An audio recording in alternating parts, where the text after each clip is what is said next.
15 February 2025 रोजी तामलवाडी ते तुळजापूर ह्या रस्त्यावरती एका व्यक्तीजवळ 45 ग्रॅम वजनाचा मॅफॅद्रोन नावाचं ड्रग्ज त्या ठिकाणी सापडलं होतं। त्यानंतर या संदर्भात सखोल चौकशी करण्यात आली आणि जवळजवळ संपूर्ण गुन्ह्यामध्ये 38 आरोपी निष्पन्न झाले। याच्यामध्ये 30 आरोपींना अटक देखील करण्यात आली आहे। सध्या 27 आरोपी जामिनावर असून 3 आरोपी न्यायालयीन कोठडीमध्ये आहे। हे सर्व होत असताना ह्या प्रकरण संपूर्ण गुन्ह्याच्या तपासात एकंदरीत 47,74,000 किमतीचा मुद्देमाल त्या ठिकाणी जप्त करण्यात आला आणि पुढील देखील तपास त्या ठिकाणी चालू आहे।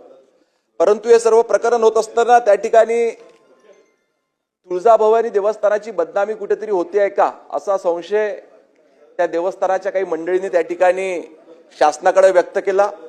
त्या अनुषंगाने तक्रार आणि निवेदन देखील प्राप्त झालं।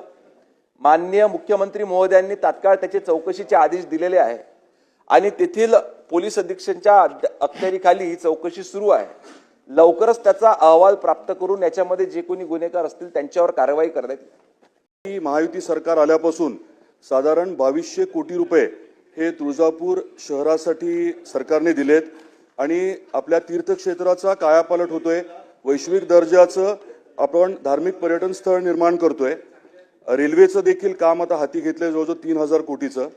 आणि अशा परिस्थितीमध्ये काही विरोधक एकत्रित येऊन षड्यंत्र रचून तुळजापूरची बदनामी करतायत। तुळजापूरमध्ये ड्रग्सच्या बाबतीमध्ये काही तक्रारी माझ्याकडे दिल्या होत्या, हा दुसरा मुद्दा। त्या अनुषंगाने माहिती घेऊन मी संबंधित जे एसपी आहेत त्यांना माहिती दिली होती आणि काही कारवाई झाली। आता परवा महंत जे मुख्य महंत आहेत ते सर्व मुख्यमंत्री महोदयांना भेटले होते आणि तुळजापूरची नाहक जी बदनामी केली जाते वारंवार षड्यंत्र रचून त्याची उच्चस्तरीय चौकशी व्हावी अशी विनंती केली होती।